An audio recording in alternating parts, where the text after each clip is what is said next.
आज मैं आपको रिवाइज कर रही हूँ एथेनॉल एंड एथेनॉइक एसिड के सारे reactions.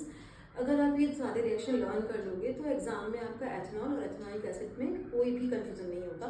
And even we will be discussing the test of ethanol and ethanoic acid.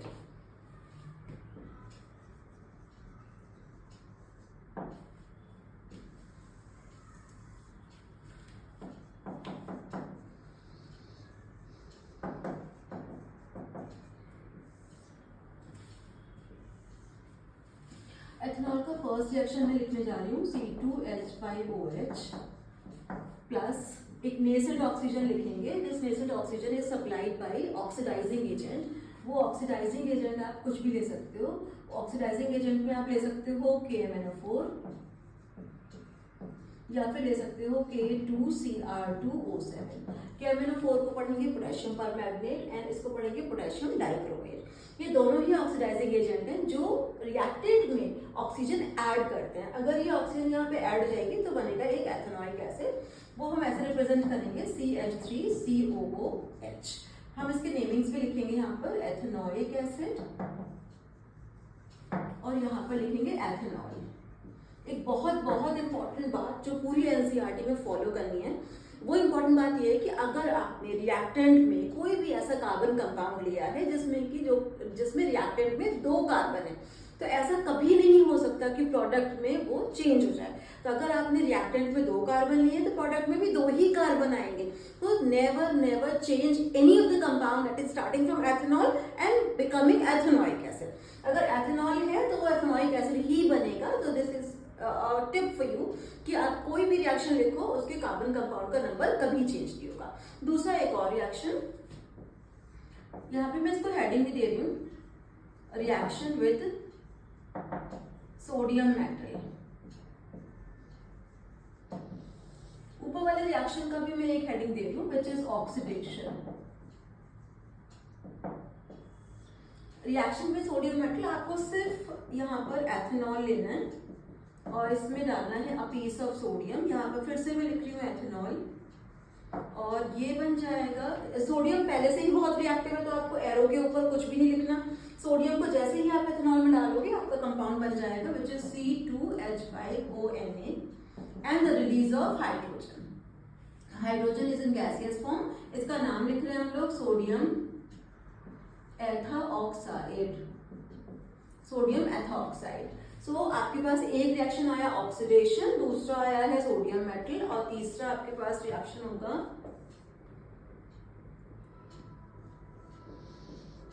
Dehydration reaction. इसका क्या मतलब है कि हम अल्कोहल में से पानी को रिमूव कर रहे हैं, वाटर को रिमूव कर रहे हैं। अल्कोहल में हम डालेंगे सल्फ्यूरिक एसिड और सल्फ्यूरिक एसिड डालने से वाटर अलग हो जाता है, इसीलिए सल्फ्यूरिक एसिड को डिहाइड्रेटिंग एजेंट भी कहा जाता है। तो आप यहाँ पे लिखोगे वही C2H5OH प्लस उसमें डालोगे, actually this is a catalyst, आप उसके ऊपर ही लिखो, उसके डालो मत उसमें। तो this is concentrated few drops of concentrated sulphuric acid.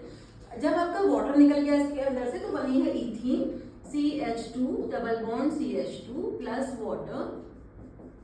Water आप उधर भी लिख सकते हो और कॉन्सेंट्रेटेड सल्फ्यूरिक एसिड के नीचे भी लिख सकते हो। तो आपके पास आ गए हैं compound ethene and this is ethanol and that's it. You are done with complete ethanol. ये आपका एथेनॉल के 3 ही रिएक्शन है बुक में जो आपको तीनों रिवाइज करा दिए हैं। अगर आप ये 1, 2, 3 इन तीनों को बार-बार लिख के देखोगे तो आपका एथेनॉल के सारे रिएक्शंस याद हो जाएंगे। अब आते हैं एथेनॉइक एसिड पे। एथेनॉइक एसिड का फर्स्ट रिएक्शन होगा, इसका फर्स्ट रिएक्शन है एस्टरिफिकेशन।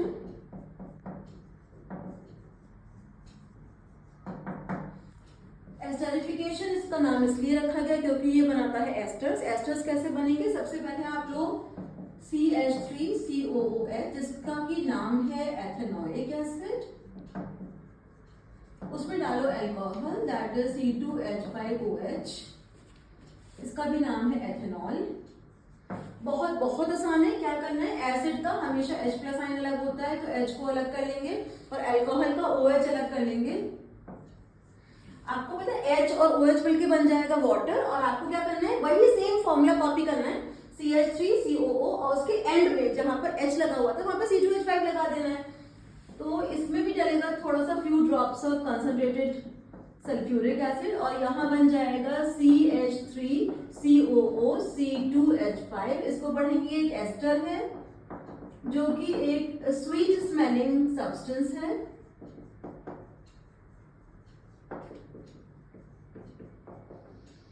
हमेशा इसमें से फ्रूट्स की स्मेल आती है, तो इसलिए इसको लिखा है मैंने स्वीट स्मेलिंग सब्सटेंस। इसके साथ आप वाटर अलग कर दोगे। फिर से आई रिपीट, एक बार फिर से रिपीट कर रही हूँ कि जो आपका एथेनोइक एसिड है उसका जो H है उसे ब्लॉक कर लो और अल्कोहल में से OH ब्लॉक कर लो। जब आपका CH3COO फॉर्मूला आएगा बस उसके पीछे आ जाना, जहां से आपने H हटाया वहां पे C2H5 लगा देना, तो आपका एस्टर बन जाएगा। और इस एस्टर का नाम होगा, मैं यहाँ पे नाम भी लिख रही हूँ, ethyl ethanoate. Ethyl ethanoate. We can make other esters as well, पर अभी फिलहाल मैं आपको सिर्फ एथेनोइक एसिड का करा रही हूँ। तो फर्स्ट रिएक्शन है वो है एस्टरिफिकेशन और दूसरा रिएक्शन बिल्कुल इसका उल्टा होगा, वो होगा सपोनिफिकेशन। तो दूसरा यहाँ पे लिखेंगे, उसका हेडिंग देंगे सपोनिफिकेशन। सपोनिफिकेशन में क्या करना है, स्टार्टिंग फ्रॉम एस्टर उसमें हम वाटर डाल रहे हैं और साथ में अब एसिड की जगह हम डाल रहे हैं बेस। तो हम स्टार्ट करेंगे CH3COO C2H5 से, उसमें वाटर डालेंगे। साथ में आपको कैटलिस्ट के तौर पे यहाँ पे NaOH डालना है, बिल्कुल उल्टा है, यहाँ एसिड डाला था यहाँ बेस, इसीलिए सपोनिफिकेशन को रिवर्स रिएक्शन ऑफ एसिडिफिकेशन बोलते हैं। फिर से यहाँ पर मैं लिख रही हूँ, दिस इज इथाइल एथेनोएट। अब आपका बनने वाला है CH3COONA। आप इसको क्या पढ़ोगे, sodium salt of carboxylic acid. तो इसका नाम होगा sodium ethanoate along with the same alcohol which is C2H5OH, that is ethanol. That's why it is known as a reverse reaction, esterification and saponification. अब तीसरा reaction with carbonates and bicarbonates. इसका तीसरा और last reaction, carbonate के साथ भी product वही आने वाला है जो बाइकार्बोनेट के साथ आ रहा है, इसलिए इसमें डरने की जरूरत नहीं है। सीधा एक प्रोडक्ट याद करो, दोनों याद जाएंगे आपको। तो आप यहाँ पे करोगे CH3COOH प्लस Na2CO3। Na2CO3 मतलब सोडियम कार्बोनेट।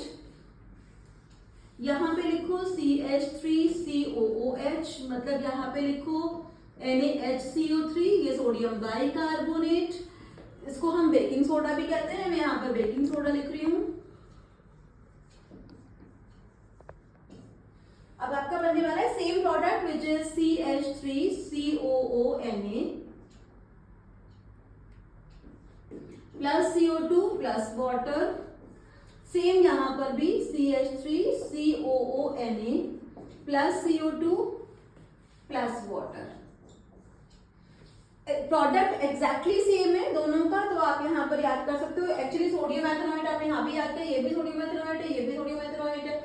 बस एक लास्ट चीज सुन लो कि अगर हमने ये बेकिंग सोडा का रिएक्शन अल्कोहल के साथ किया तो आपका कोई रिएक्शन नहीं होगा। तो मैं यहाँ पर एक बात और लिख देती हूँ, यहाँ फोर्थ आप यहाँ पे कर लो कि अगर आपने C2H5OH में डाल दिया NaHCO3, यहां आने वाला है नो रिएक्शन। तो आप इसे डिस्टिंग्विश करने के लिए भी कर सकते हो। यहाँ पे कार्बन डाइऑक्साइड आ रही है, तो कार्बन डाइऑक्साइड को यहाँ पर हम लोग क्या लिखेंगे, ब्रिस्क एफरवेसेंस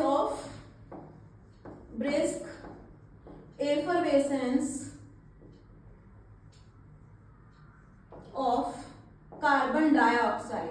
ये चीज आपकी अल्कोहल में नहीं होगी। तो आप ये इस वाले टेस्ट को, 4 टेस्ट को आप डिस्टिंग्विश करने के लिए यूज कर सकते हो।